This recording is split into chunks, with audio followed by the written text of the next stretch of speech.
Circular track पे हम लोग एक क्वेश्चन करते हैं। क्वेश्चन में गिवन है लेंथ ऑफ द ट्रैक, इस सर्कुलर ट्रैक की लेंथ गिवन है विच इज़ 100 मीटर। उसके बाद दिया हुआ है speed of A is 20 meter per second and speed of B is 30 meter per second. ठीक है, तो हमें क्या पूछा है, find T S, T F and n. What is TS? What is TF? TF is the number of, it is the time when they first met, when A and B first met. What is TS? TS is the first ever time where they both meet at the starting point. And what is N? N is the number of distinct points where they both meet. So how we calculate TF? We know that TF is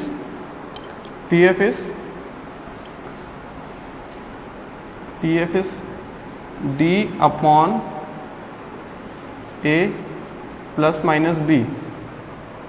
They both, we see that they both are running in opposite direction, so we use plus here.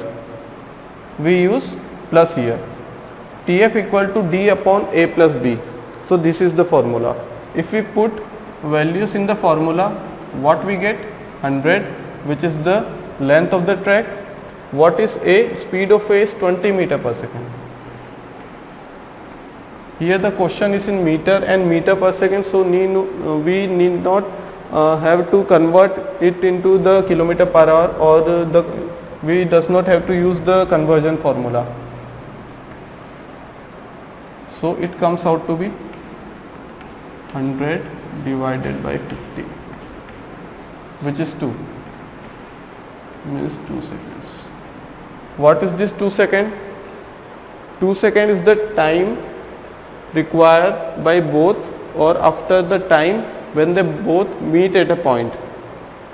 Here the time required by the A to catch B is same as the time required by the B to catch A. So TF is the time common for both A and B. Here there is no sense to use or write TF for A or TF for B, because this time is common in every question where the two persons meet and start at the same time, then the time after which they both meet are same. मतलब अगर दोनों एक ही time पे start करते हैं चलना, चाहे वो लीनियर हो चाहे वो सर्कुलर हो, दोनों में टाइम जब वो मीट करेंगे, जब वो पहली बार मिलेंगे तब वो सेम रहेगा। तो यहाँ पे जो TF है ये दोनों के लिए सेम रहेगा, इसमें कोई चेंजेस नहीं आएंगे। ठीक है, सिमिलरली हम लोग TS कैसे निकालेंगे? TS निकालने के लिए यहाँ पे हमारे पास दो पर्सन्स हैं बस, तो LCM of D upon A and D upon B. So if we know how to calculate the LCM of these two, we easily find TS. So if we have to calculate the LCM of DA and DB, first we know that how to calculate the LCM of these numbers, these rational numbers. Okay, so LCM of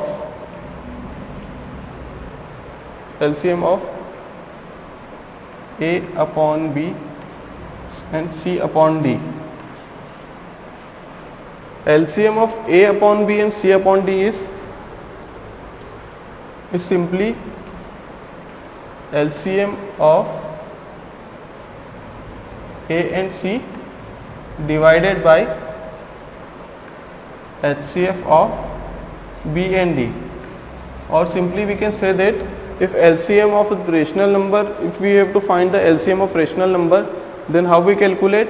LCM of the numerator divided by the HCF of denominator.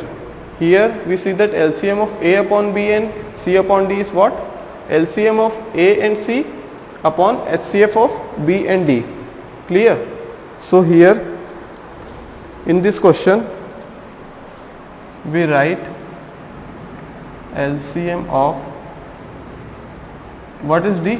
D is given, that is the length of the circular track, which is 100 meter. We know the speed of A which is 20, and we know the speed of B, which is 30 meter per second. So we see these both are similar. So in order to find out the LCM of 100 upon 20, what we write? LCM of 100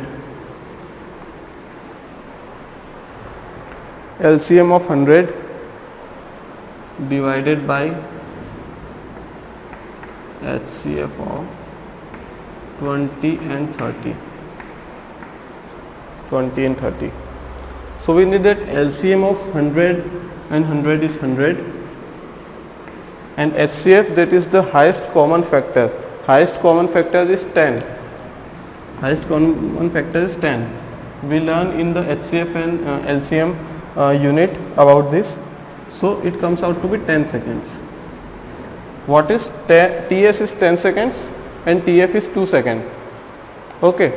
So if we want to find N, then what is N? N is the ratio of, what is N? N is the ratio of TS upon TF. TS upon TF. What is TS? TS is 10 seconds and TF is 2 seconds.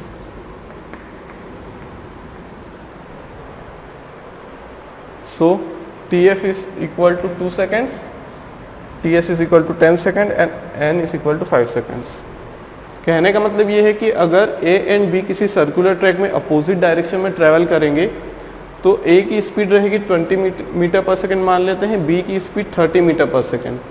अगर कोई हमसे बोले कि सबसे पहले ये first time कब मिलेंगे, कितने टाइम के बाद मिलेंगे, तो ये रहेगी TF की वैल्यू, डेट इज़ 2 सेकेंड्स. अगर कोई हमसे कहेगा कि ये अपना राउंड लगा के फर्स्ट टाइम कब मिलेंगे, स्टार्टिंग पॉइंट पे कब मिलेंगे, क्योंकि speed of A and speed of B दोनों अलग अलग है. दोनों अगर चलेंगे तो कहीं यहाँ पे मान लेते हैं बी की स्पीड ज़्यादा है, मतलब बी अगर दोनों की स्पीड सेम रहेगी तो दोनों इस पॉइंट पर आके मिलेंगे. ए की स्पीड बी से कम है, मतलब बी ज़्यादा ट्रेवल कर लेगा उसी टाइम में, क्योंकि टाइम दोनों के लिए सेम है. तो कहीं मान लेते हैं यहाँ पे आके बी क्या करेगा, बी और ए मिल जाएंगे, यहाँ पे ए और बी मिल जाएंगे. क्यों? क्योंकि बी की स्पीड ज़्यादा है तो बी दोनों के हाफ से ज़्यादा चलेगा. अगर ए की स्पीड बी से कम है तो ए यहाँ तक आएगा और बी कुछ ज़्यादा चलेगा. ठीक है, यहाँ पे नहीं मिल सकती. यहाँ पे कब मिलेंगे, जब दोनों की स्पीड बराबर होगी. ठीक है, कहीं यहाँ पे आके मिलेंगे. उसके बाद दोनों सर्कल लगाते रहेंगे. लेकिन टीएस का मतलब ये है कि सबसे पहली बार कितने टाइम के बाद वो स्टार्टिंग पॉइंट पे आके मिलने वाले हैं. ठीक है, और एन कितनी बार वो एक ट्रैक में कितने अलग अलग डिस्टिंक्ट पॉइंट पे मिलते हैं. ठीक है, एक क्वेश्चन ये भी बन सकता है, what is the distance travelled by A and B before first meeting. मतलब ए और बी जब चलेंगे तो दोनों कितना चल लेंगे, मतलब पहली मीटिंग के बाद दोनों कितना चल लेंगे. मान लेते हैं कि वो किसी P पॉइंट पे जाके मिलने वाले हैं. ठीक है, B की स्पीड है 30 मीटर पर सेकेंड. B की स्पीड कितनी है, 30 मीटर पर सेकेंड. A की स्पीड कितनी है, 20 मीटर पर सेकेंड. ठीक है, तो हमें क्या निकालना है कि A हम मान लेते हैं P पॉइंट पे जाके कहीं मिलने वाले हैं. B की स्पीड ज़्यादा है इसलिए वो हाफ सर्कल से तो ऊपर रहेगा. ठीक है, A से ज़्यादा डिस्टेंस ट्रेवल करेगा क्योंकि टाइम कांस्टेंट है. टाइम कांस्टेंट है तो हमें पता है कि distance equal to speed into time होता है. अगर टाइम कांस्टेंट है तो d1 upon s1 equal to d2 upon s2. ठीक है, अगर स्पीड ज़्यादा है तो डिस्टेंस ज़्यादा रहेगा, अगर स्पीड कम है तो डिस्टेंस कम रहेगी. ठीक है, या फिर हम ये भी बोल सकते हैं t1 upon d2 equal to s1 upon s2. मतलब अगर स्पीड का रेशो ज़्यादा है तो डिस्टेंस का रेशो भी ज़्यादा रहेगा. ठीक है, मान लेते हैं हम P पॉइंट पे ये फर्स्ट मेट करते हैं. ठीक है, let us suppose distance traveled by A with the speed of 20 meter per second, it covers x distance, x meter, and B covers, what is the distance covered by B? So distance covered by B is total length is 100 meter, x distance is covered by A, so the remaining distance is covered by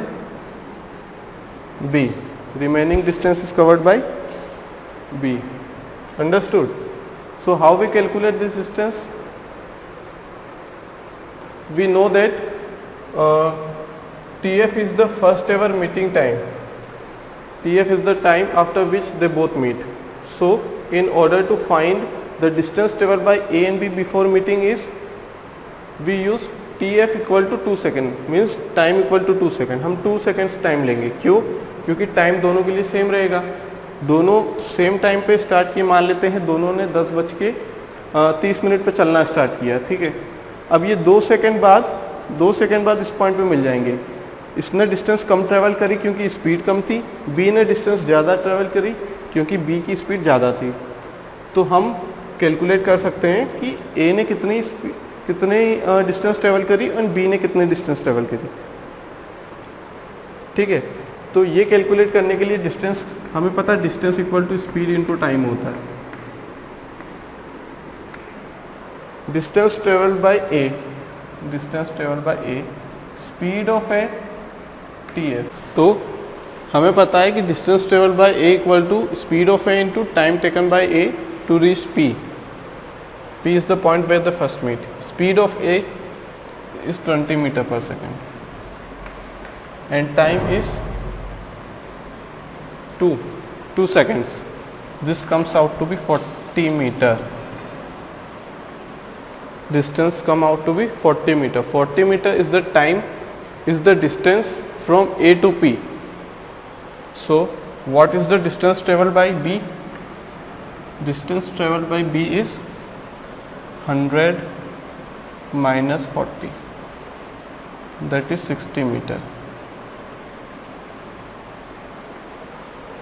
Here we see clearly that the distance traveled by A is 40 meter and distance traveled by B is 60 meter. Here distance traveled by B is 20 more than A. Why? Because the speed of B is more than A by 10.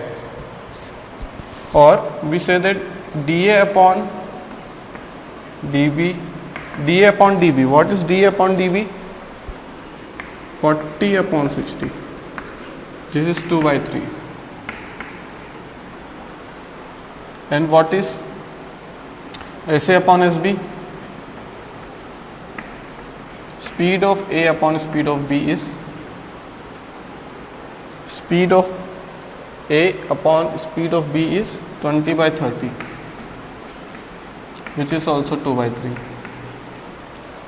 Distance ratio and speed ratio both are same. Here we say that time is constant.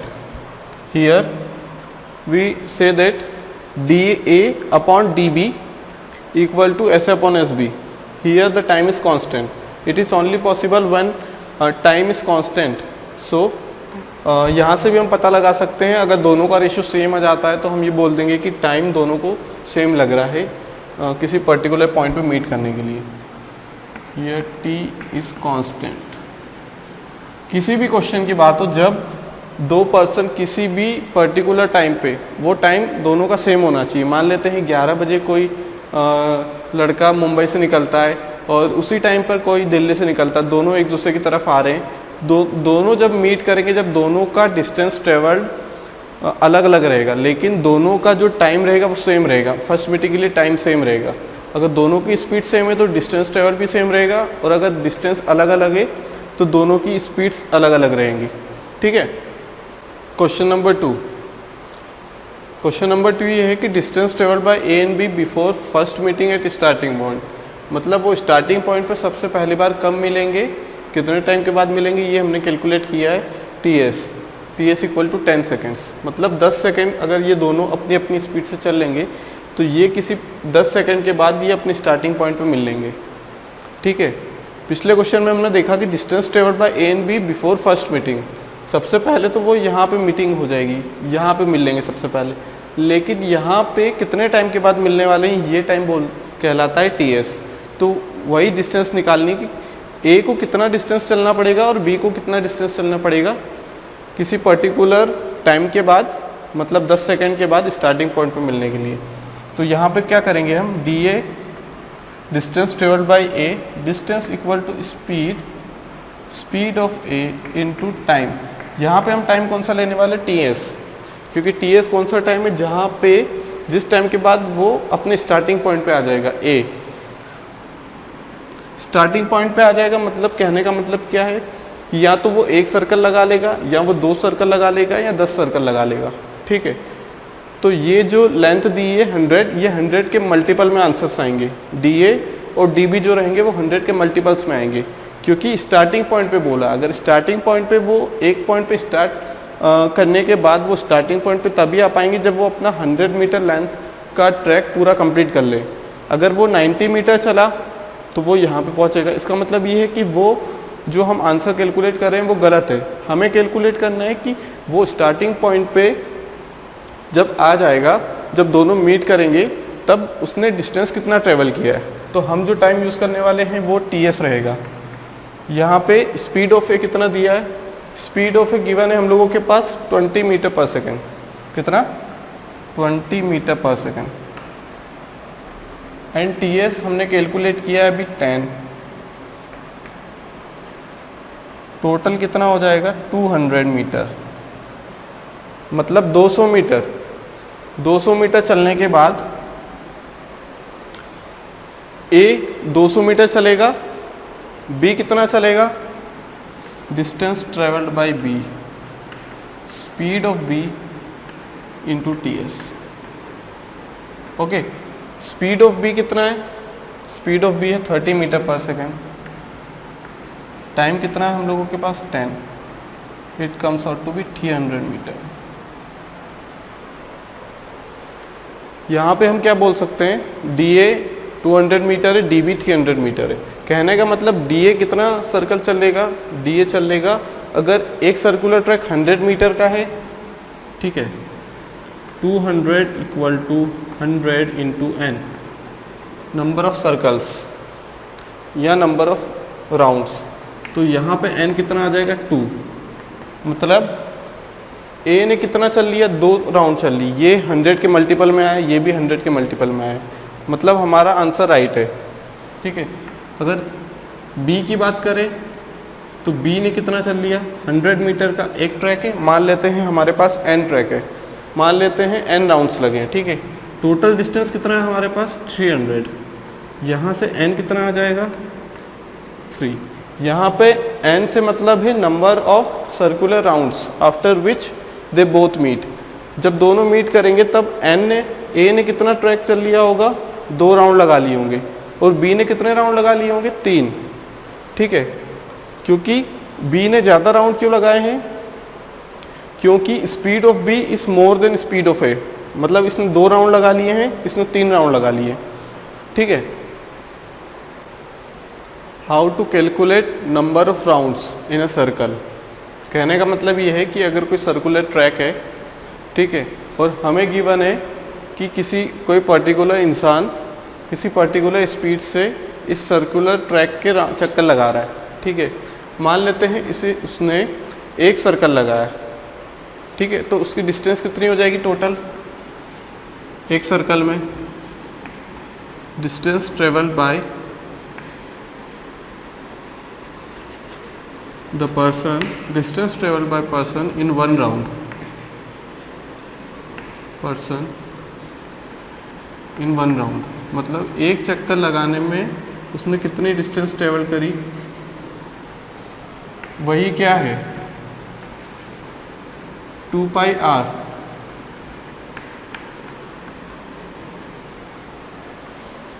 ठीक है। या फिर वही क्या है, circumference of the circle, circumference of the circle. अगर एक round लगा लिया तो एक राउंड किसके बराबर है, सर्कमफेरेंस ऑफ द सर्कल के बराबर है। स्टार्टिंग पॉइंट यहाँ है उसने एक राउंड लगाया क्लॉकवाइज, उसने कितने डिस्टेंस ट्रेवल कर ली उतने में, जितना सरकमफेरेंस ऑफ द सर्कल है, कितना सरकमफेरेंस ऑफ द सर्कल। मान लेते हैं उसने 2 राउंड लगाया, ठीक है, तो 2 × 2 पाई r, कहने का मतलब 2 times circumference of the circle. 3 round लगाए, 3 × 2 पाई r, 3 × circumference of the circle, ठीक है। 3 राउंड लगाए मतलब उसकी डिस्टेंस क्या हो जाएगी, 3 गुना हो जाएगी। पहले जो डिस्टेंस ट्रेवल की थी उसका 3 गुना हो गई है, ठीक है। तो हम क्या बोल सकते हैं यहाँ से, ये टोटल n तक, n × 2 pi r, this is nothing but number of rounds, ठीक है। अगर मान लेते हैं डिस्टेंस ट्रेवल किए एक राउंड में d है, तो 2 राउंड में कितने डिस्टेंस ट्रेवल कर लेगा 2d, 3 राउंड में कितना कर लेगा nd 3d, n राउंड में कितना डिस्टेंस ट्रेवल कर लेगा nd टोटल। तो हम क्या बोल सकते हैं, total distance travelled by the person, total distance traveled by the person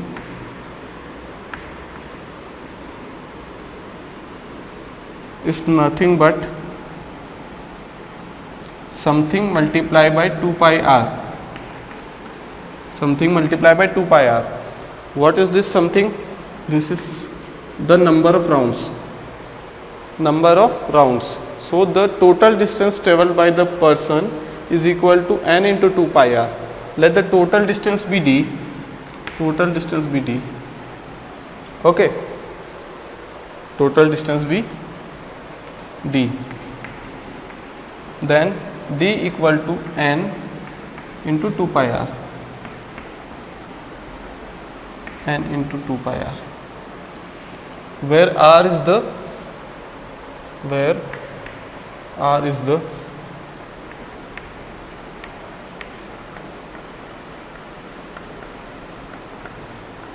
radius of the track, r क्या है, उस ट्रैक की radius, is the radius of the track. अगर हमें नंबर ऑफ राउंड्स निकालना है, ठीक है, नंबर ऑफ राउंड्स निकालना है, ठीक है, तो हम लोग क्या करेंगे, d/2 पाई r कर देंगे, नंबर ऑफ राउंड्स आ जाएंगे, ठीक है। अगर किसी क्वेश्चन में दिया जाता है कि कोई पर्टिकुलर इंसान क्या कहते हैं 100 मीटर का एक राउंड है, ठीक है, अगर वो 200 मीटर चल लेता है मतलब कितने राउंड लगा लिया उसने, 2 राउंड लगा लिए। तो अगर हमें कैलकुलेट करना है नंबर ऑफ राउंड्स, तो हम क्या करेंगे, d/2 पाई r से कैलकुलेट कर लेंगे। d जो टोटल लेंथ है ट्रैक की, और टोटल डिस्टेंस जो रहेगा उसने जो ट्रैवल किए, और जो 2 पाई r रहेगा वो सरकमफेरेंस है। हम टोटल डिस्टेंस को उसके सरकमफेरेंस से डिवाइड कर देंगे तो हमारे पास नंबर ऑफ राउंड्स आ जाएंगे, ठीक है। चलिए अब हम फाइनली फार्मूलाज देख लेते हैं कि इस यूनिट में हमने कौन कौन से फार्मूलाज पढ़े हैं। सबसे पहले आता है d = s × t, means distance equal to speed into time. हमारे पास है कन्वर्जन फार्मूला, क्योंकि हमें कभी क्वेश्चंस में दिया रहता है किलोमीटर पर आवर में और एग्जामिनर हमसे पूछ लेता है मीटर पर सेकंड में, ठीक है। तो यूनिट कन्वर्जन हमारे लिए बहुत इंपॉर्टेंट है, ये हमें आना चाहिए। d = s × t में d है डिस्टेंस, s है स्पीड, t है टाइम। d की यूनिट क्या है, d क्या है डिस्टेंस, डिस्टेंस एक लेंथ है, लेंथ की यूनिट क्या होगी किलोमीटर या फिर मीटर। s क्या है, s यहाँ पे स्पीड है, स्पीड क्या रहेगी distance upon time, distance upon time मतलब डिस्टेंस रहेगा मीटर में और टाइम रहेगा सेकंड में। तो मीटर पर सेकंड हम यहाँ तो स्पीड की यूनिट बोल सकते हैं या किलोमीटर पर आवर बोल सकते हैं। t टाइम की यूनिट क्या रहेगी, सेकंड रह सकती है, मिनट रह सकती है या फिर आवर हो सकती है, ठीक है। उसके बाद नेक्स्ट कॉन्सेप्ट आता है एवरेज स्पीड का। एवरेज स्पीड क्या होती है, it is not the average of the speed of all the speed, it is the total distance upon total time. Means the distance which we travel totally and the total time required to cover that distance. Simply it is d1 plus d2 plus d3 and so on upon total time, that is t1 plus t2 up to so on. Okay. Then we come with the relative speed. What is relative speed? It is the speed of A with respect to B, or we say that when two objects are moving with respect to each other, then we use the concept of relative speed. In this case, or in relative speed concept, we put one object which is moving rest with respect to other. कहने का मतलब ये है कि हम किसी भी एक ऑब्जेक्ट को रेस्ट पे मान लेते हैं, उसके रेस्पेक्ट में हम ये देखते हैं कि दूसरी ऑब्जेक्ट, मूविंग ऑब्जेक्ट किस स्पीड से चल रही है. तो यहाँ पे जो relative speed A with respect to B क्या होगी? VA plus minus VB. Plus minus का मतलब यहाँ पे ये है, अगर प्लस साइन रहेगा अगर दोनों की डायरेक्शन अपोजिट रहेगी, अगर दोनों की डायरेक्शन डिफरेंट रहेगी. मान लेते हैं A इस डायरेक्शन में जा रहा है लेफ्ट साइड और B जा रहा है राइट डायरेक्शन में, तो हम लोग क्या करेंगे? VA प्लस VB लिखेंगे. क्यों? क्योंकि दोनों की डायरेक्शन अपोजिट है. दोनों की अपोजिट डायरेक्शन रहेगी तो जो स्पीड रहेगी दोनों का एड अप होगा. अगर दोनों की डायरेक्शन सेम रहेगी, अगर दोनों सेम पर्टिकुलर डायरेक्शन में ट्रैवल कर रहे हैं तो दोनों की स्पीड का डिफरेंस ही रिलेटिव स्पीड रहेगा. कहने का मतलब VA minus VB is the speed when they both are moving in the same direction. Let us say that when we put t constant in the formula d equal to speed into time, if time is constant, then we say that d is directly proportional to s, or we say that d1 upon s1 equal to constant. Here d1 upon s1 equal to d2 upon s2. When we put d equal to constant, what we got? S into t, that is speed into time is constant. Speed into time is constant. So here we get s1 t1 equal to s2 t2. When we put s constant, then what we get? D equal to t, or we say that d is directly proportional to t. Here d1 upon t1 equal to d2 upon t2. These three identities are very important, which we will going to use in solving the questions. Here comes the new concept, which is time taken for crossing the train. मतलब हमारे पास अगर to object है तो train किसी particular speed से आ रही है, तो हम ये कैलकुलेट कर पाएंगे कि कितने टाइम में वो किसी पर्टिकुलर ऑब्जेक्ट को क्रॉस कर पाती है. ठीक है, मान लेते हैं t टाइम है, कितना टाइम लगता है ट्रेन को क्रॉस करने में. What is LT? LT is the length of the train and LO is the length of the object. Here the object may be anything, it is a person, it is a platform, or say it is other train, other moving train, where ST is the speed of the train, and SO is the speed of the object. Let's say speed that another object is moving with the 3 km per hour, then the speed of the object is, here we write 3 km. If we talk about the length of the time taken for the train to cover the or to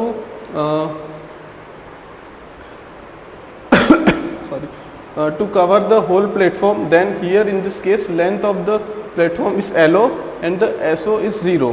Why? Because platform is not moving, platform is at rest, so here we write 0. And also in case of a man, if we are asking about what is the time taken for crossing the train by the man which is at rest, so here in this case we take the length of the object which is man, that is length of the man, which is very negligible as compared to train. So here we write length of the object is 0. Okay. Further we talk about circular track. Circular track is the track where which is in the form of the circle, where two persons or more persons are running. Here we say that if we ask about 2 person, अगर हम 2 person की बात करें तो यहाँ पे हमारे पास 3 चीज़ें रहती है कैलकुलेट करने के लिए. एक होती है TF, TS और N. What is TF? TF is the time taken by both the persons to meet at a particular point. What is TS? TS is the first ever meeting of the two persons at the starting point. कहने का मतलब कि जहाँ से उन लोगों ने अपनी स्टार्टिंग की थी वहीं पे वो नेक्स्ट टाइम कब मिलेंगे, मतलब कितने टाइम के बाद वो दोबारा मिलेंगे वहाँ पे, which is TS. And S is the ratio of TS upon TF. And N मतलब कितने डिस्टिंक्ट पॉइंट्स पर वो मिलने वाले हैं अपने स्टार्टिंग पॉइंट पर मिलने के पहले. ठीक है, तो फॉर्मूला क्या बनता है, अगर दो पर्सन की बात करें हम तो फॉर्मूला क्या रहेगा हमारे पास, TF equal to D upon A plus minus B, where D is the length of the track, let's say D, and A and B are the speeds of the two persons. It depends, this is the plus minus sign, we can use only one which depends upon the direction in which both the persons are traveling. Let's say both persons are traveling in same direction, then we use negative sign, and if both persons are traveling in opposite direction we use positive sign, as we see in relative speed constant concept. Let's come to the TS. TS equal to LCM of DA upon D upon A and D upon B. कहने का मतलब ये है कि अगर हमें TS निकालना है कि कितने टाइम बाद वो दोनों अपने स्टार्टिंग पॉइंट पे मीट करने वाले हैं, तो हम लोग कैसे सॉल्व करेंगे, LCM ले लेंगे D जो कि लेंथ है ट्रैक की upon A speed of A one person, D जो कि लेंथ है ट्रैक की अपॉन B जो स्पीड है अदर पर्सन की. ठीक है, और LCM हमें कैसे सॉल्व करना है, अगर किसी रेशियो का LCM हमें कैलकुलेट करना है तो हम लोग क्या करेंगे, न्यूमेरिकल का LCM ले लेंगे और उसे डिवाइड कर देंगे डिनोमिनेटर के HCF से. तो यहाँ पे हम क्या करेंगे, LCM ले लेंगे D और D का और HCF ले लेंगे A और B का, दोनों को डिवाइड कर लेंगे तो हमारे पास TS की वैल्यू आ जाएगी. उसके बाद हमें N निकालना है, number of distinct points where they meet. तो हम कैसे कैलकुलेट करेंगे, N equal to TS upon TF, where TS is solved by this equation and TF is solved by this equation. This is the case of two persons.